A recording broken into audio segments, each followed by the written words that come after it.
What's up, everybody? Welcome back to another Heroclix video. We are breaking down week 3 and week 4 of the Silver Age ROC Regionals.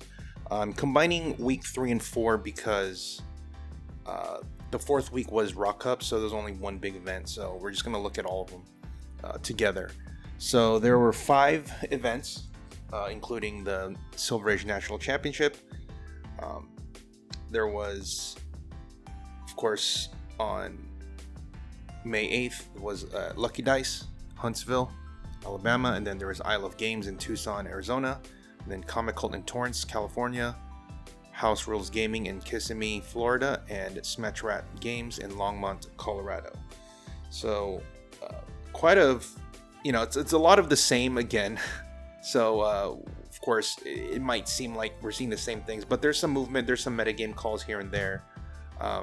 I believe the winning teams were archetypes where Smash Rat was Thanos, House Rules Gaming was a Sam Cap dropship team, Comic Cult was a Thanos team, Isle of Games was a monster team, and the Silver Age National Champion was a Thanos team.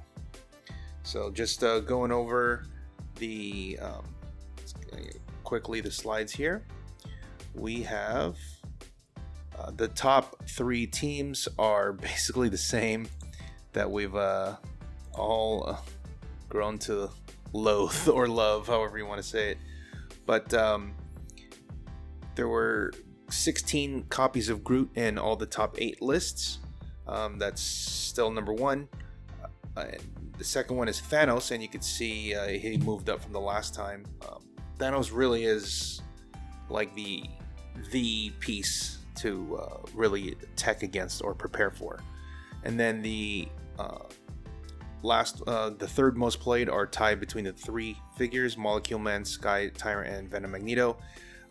These are the same figures from the last time, from week 2, but it's just they moved around a little bit. So Thanos moved up. Groot, I think, will always be up there just because, like I already talked ad nauseum about Groot's amazing value that he brings.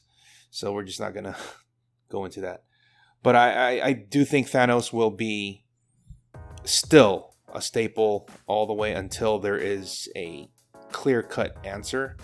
And I do think maybe the map will play a role in how Thanos plays, because like I've said since I really started looking into Thanos versus the field, if Thanos wins a map, you basically have no chance. If you win the map and you play on a map that's open, then you have a chance at Thanos. You might still lose, but at least you have a chance.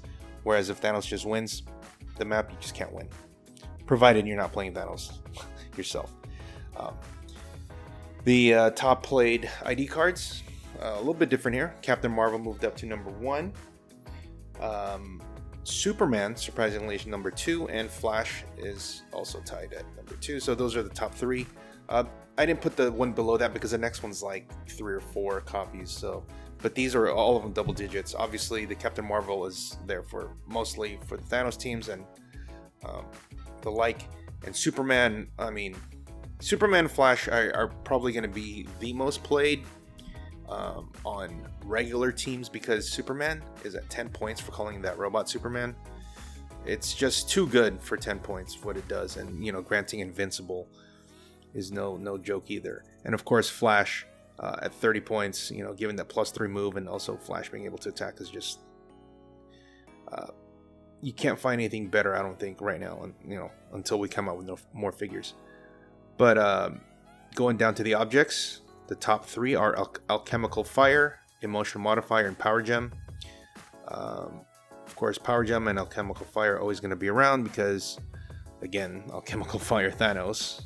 So that's why, there's a correlation between those going up with Thanos going up.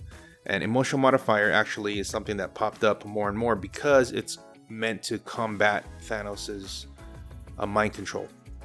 So a lot more modifiers are coming up there to some varying degrees of success. And the last one's Power Gem, of course. Sky Tyrant black card. Any beater that you want to put it on, Power Gem is still going to be a staple.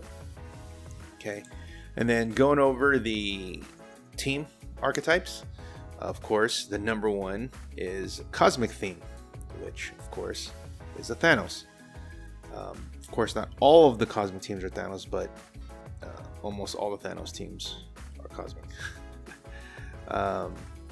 Non-theme, 6 copies of those. You know, with the growing pool of things, I'm not sure if theme, non-theme will be the answer, just because the more sets come out, the more elements will come out for certain keywords. So more keywords will be playable, which means there'll be more theme teams, if that makes sense.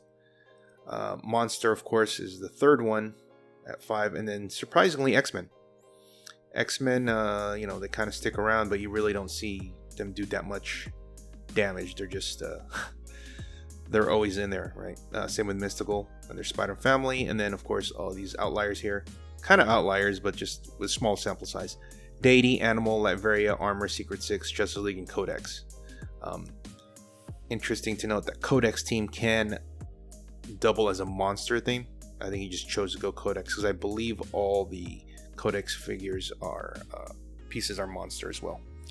But that's what the metagame looks like after 1 month of Silver Age. The first month, it's kind of more of the same that we expected, and more of the same that we've seen in Modern as well. It's just maybe just more options, if that makes sense, because you have more. For example, X-Men and Monster, you have a lot of the non-modern pieces to choose from. Same with Cosmic 2. Not sure how much this will change. I guess we'll wait to see what Disney Plus brings. I do think Disney Plus should bring quite a bit of change, just because the objects usually dictate a lot of it. There's some really good objects there. And of course, things like theme team or keyword cheating, kind of with I think the Power Broker or Sharon Carter might be something that people will start looking at, because she makes spies and soldiers into shield, so maybe shield might be a thing. Who knows? But that's what I got. Hope you guys found it informative, enjoyed it. I know it's kind of stale to see the same thing over and over, but you know, it is a small sample size. It's only been the first month. People are still gathering their pieces. They're still trying to figure out the metagame, figure out the ID cards and all these different elements that they have to get used to now. So maybe going forward, we might see more diversity. But I think it was pretty good. Of course, towards the end there, once everybody started seeing what the best teams were, you start seeing Cosmic or Thanos and monsters all the time. But now that you know what the metagame looks like, you can build accordingly to see if you can come up with something to combat the metagame, right? So, all right, well, thanks for watching, thanks for listening. Please like, subscribe, comment, share. Let me know what you guys think, if there's anything new on the horizon that can combat the menace that is Thanos and monsters. But yeah, I'll be back for more when we do another round of Silver Age. But until then, we'll be doing Bronze Age, because that's what we'll be doing really soon. So I'm excited for that. A lot more cool things going on there. But that's what I got. Till next time, guys, remember, only bad players blame the dice. See ya.